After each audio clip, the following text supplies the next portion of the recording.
जय Hind. Skills hub world में आपका स्वागत है। मैं लेकर आया हूँ इंग्लिश की क्लास में बोलचाल की भाषा में स्पीकिंग इंग्लिश, जिसमें हम अपने बघेलखंडी भाषा से स्टार्ट करके अपने बघेली भाषा से प्रारंभ करते हुए हिंदी भाषा और अंग्रेजी भाषा को मिला के हम किस प्रकार से अपने दक्षताओं का विकास करते हैं। तो यहाँ पर अगर आप हमारे वीडियो को पहली बार देख रहे हैं तो सब्सक्राइब और शेयर करना मत भूलिएगा। तो चलिए करते हैं स्टार्ट और क्लास को बनाते हैं मनोरंजक। यहाँ पर एग्जाम्पल से स्टार्ट करते हैं। वह रमेश है। वह रमेश है। चलिए, ये हिंदी का शब्द हो गया। वह रमेश है। ठीक है, इसका हम अगर बघेली भाषा का उपयोग करें, ठीक है ना, अगर हम इसको बघेली भाषा में प्रयोग करें तो क्या लिखेंगे? वो रमेश आही। इसको हम वो रमेश आही। देखो, वह रमेश है, वो रमेश आही, या वह रमेश आए। तो तरह तरह की हम यहाँ पर अपनी भाषाओं का देखेंगे। अब इसको जब हम इंग्लिश में ट्रांसलेट करेंगे तो इंग्लिश में ट्रांसलेट करने के लिए वह, यहाँ पर जो सब्जेक्ट है he is Ramesh, he is Ramesh. और सबसे बड़ी बात यह है कि यहाँ पर नाम में हम कैपिटल लेटर का पहले उपयोग किए हैं, सब्जेक्ट हेल्पिंग वर्ब, और आर में यहाँ पर रमेश ऑब्जेक्ट हुआ और आर इसका प्रयोग। इस प्रकार से यदि हम दूसरा एग्जाम्पल्स लेके चलते हैं, दूसरा एग्जाम्पल, तो यह उसकी पुस्तक है। दूसरा एग्जाम्पल से क्या है? यह उसकी पुस्तक है। ठीक है, अब इसको अगर हम बघेली में लिखना चाहें, अपने गांव की भाषा बघेली में लिखना चाहें तो कैसे लिखें? तो यह उसकी पुस्तक है, या यहाँ क्या लिखेंगे? या उनकर, या उनकर। अब यहाँ जो उसकी लिखा है ना, यहाँ देखिए, इसका जो या, तो हम क्या लिखेंगे? उसकी। उसकी का अगर हम सेम अनुवाद करें तो ये क्या होगा? या ओकर किताब आए, या ओकर किताब आए। ठीक है, लेकिन इसको हम और मुलायम भाषा में लिख सकते हैं, एक रिस्पेक्टेबल भाषा में क्या लिख सकते हैं? या उनकर। यहाँ पर जो ये ओकर लिखा है तो इसको हम क्या लिखेंगे? ओन कर, उनकर। यहाँ पर ये चलता है ओकर किताब आए, या हम ओकर न कह के एक रिस्पेक्टेबल भाषा का प्रयोग करेंगे तो या उनकर किताब आए। ठीक है, इसको हम अंग्रेजी बनाएंगे तो अंग्रेजी में क्या लिखेंगे? यह, तो दिस इज हिज बुक। ये इंग्लिश में हो गया। ठीक है, कितना सरल है। This is his book. ठीक है, कैसे? दिस मीन्स यह, इज हेल्पिंग वर्ब हिज, उनकी या उसकी, बुक पुस्तक। इस प्रकार से हम एक अगले एग्जाम्पल के साथ, तुम एक छात्र हो। तुम एक छात्र हो। तुम एक छात्र हो। अब इसको यदि हम बघेली भाषा में लिखें तो क्या लिखेंगे? तुम। अब तुम के लिए यहां पर दो चीजें आती हैं, तय, तुम और अपना। यहां पर देखिए, ये कई तरह से प्रयोग होता है। तुम के लिए, अपने बघेली में, ताए, तू, अपना। फिर इसके बाद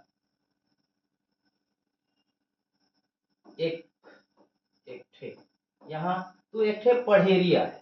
छात्र क्या कहते हैं अपने बघेली भाषा में? पढ़ेरी। धीरे धीरे अब परिवर्तन हो रहा है, पढ़ेरिया है, आ है। ठीक है, परिवर्तन के साथ साथ ये पढ़ेरी शब्द अब गायब, विलुप्त की स्थिति में है। यहाँ हम छात्र लिख सकते हैं, क्योंकि अब यहाँ भी हम अपनी भाषा में भी छात्र का प्रयोग करते हैं, बच्चों का प्रयोग करते हैं इन शब्दों का। लेकिन हम जो पढ़ते हैं, स्टूडेंट्स होते हैं, उनको हम पढ़ेरी अपनेरी व भाषा में बोलते हैं। तय, तू, अपना, एक ठे, पढ़ेरी, आहे, आहे। कई तरह से इसको हम पढ़ सकते हैं, देख सकते हैं। यहाँ पर हम जब इंग्लिश में इसको ट्रांसलेट करेंगे तो क्या लिखेंगे? तुम के लिए केवल एक वर्ड है, यू, सब्जेक्ट हुआ, और एक छात्र हो। ठीक है, तो यहाँ पर हेल्पिंग वर्ब भी आएगा, हेल्पिंग वर्ब भी आएगा। हेल्पिंग वर्ब यू के साथ हमेशा आर का प्रयोग होता है, तो यहाँ पर हुआ आर यू आर। ए छात्र के लिए स्टूडेंट, छात्र के लिए स्टूडेंट का प्रयोग किया जाता है। ठीक है, इसके बाद हम अगला एग्जाम्पल्स लेंगे। अगले एग्जाम्पल्स में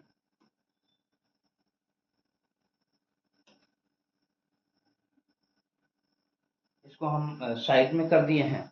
अगला एग्जाम्पल्स जो आएगा वो नंबर 4 पर यहाँ देखते हैं। नंबर 4 पर जो एग्जाम्पल्स है बड़ा सरल है। तुम्हारी पेंटिंग सबसे अच्छी है, तुम्हारी पेंटिंग सबसे अच्छी है। यहाँ लिखेंगे तुम्हारी पेंटिंग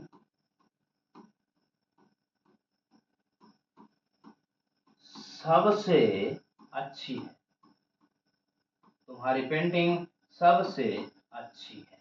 इसको यदि हम, ये तो हिंदी शब्द हो गया, हिंदी वाक्य हो गए। अगर हम इसको बघेली में लिखना चाहें, क्या लिखना चाहें? इसको बघेली में लिखना चाहें तो क्या लिखेंगे?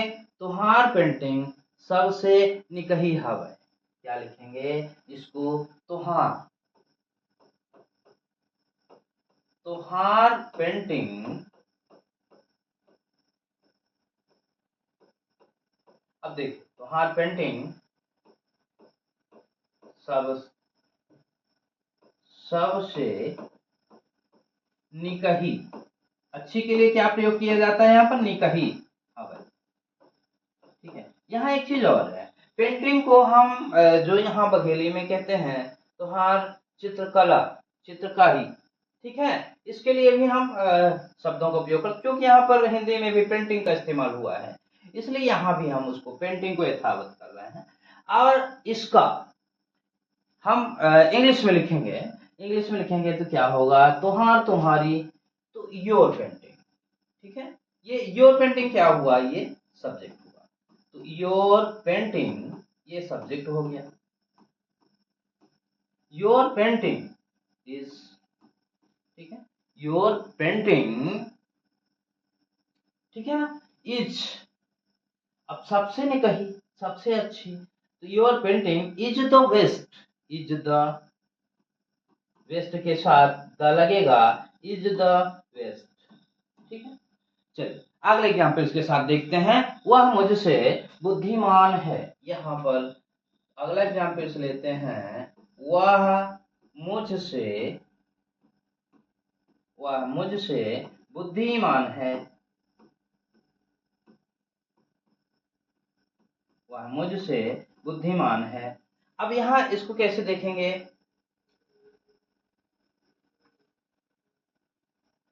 बघेली,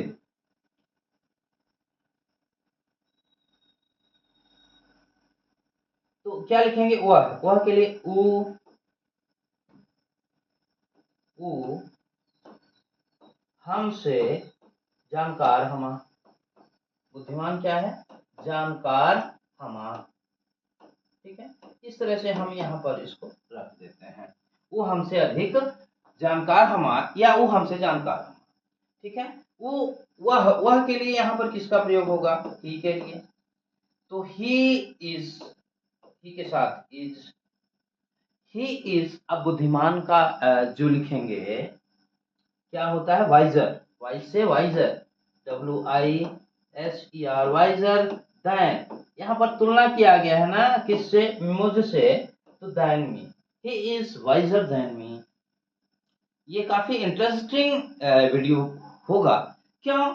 क्योंकि बच्चों को अपने गांव की भाषा, अपने बघेली, खासकर रीवा, जहां जहां बघेली बोली जाती है, रीवा, सीधी, सतना,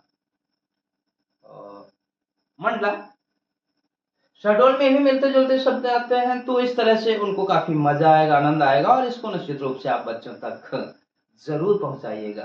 तो अगला वीडियो हम बहुत जल्द फिर लेकर आएंगे, तब तक के लिए